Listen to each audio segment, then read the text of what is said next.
Let me also ask Professor Kumar, because you've been talking about inclusion and etc. You talked about electrification of villages. I think the fact remains also that the electrification, as your own figures show, that a major percentage was done in previous governments, which could be from the NDA Vajpayee government to UPA 1 and UPA 2. The finishing line was done by this government. So again, I think you can't claim these 4 years for that. But the issue of inclusion, because you kept saying that, but the one point we haven't addressed is what Professor Sen said on what he feels is the worsening situation of Dalits and minorities in the last 4 years. So when you talk of inclusion, I have not seen any data from anywhere, and you know, and this is where we slip into very cleverly into you know, the political debate, etc., which I will not get into, you know, because that's not my concern.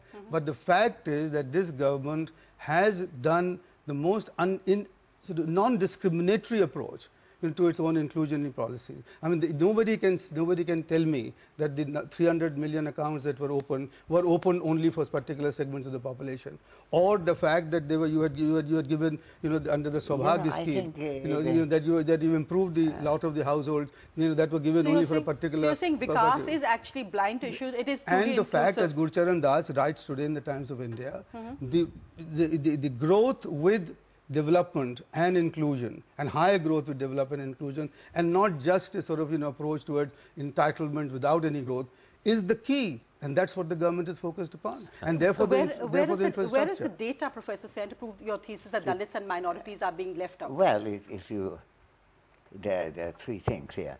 First of all, I was talking about fear and lynching, and who do I call for evidence? The Supreme Court of India? Would that do?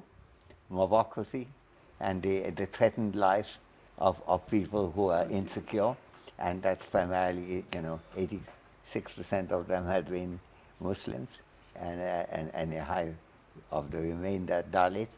These are exact statistics that exist. That's one kind of thing. Now, there is a question of how many accounts you open. There is a way of losing your path to clear thinking by looking at individual numbers rather than seeing what has been on the whole achieved. You mentioned, you also made a remark about I should spend more time in India. I do spend a fair amount of time in India. I was away over the last period of 9 months. I was being treated for cancer, and I couldn't come at that time. Normally I'm here, so I have to cancel my January, February, December, January, February visit. But I'm now I think I'm in good health, and I had a chance of looking at all those numbers that you're mentioning. You have to judge things by what has been achieved, not by how much I have spent. And then you have to see to whom have they gone.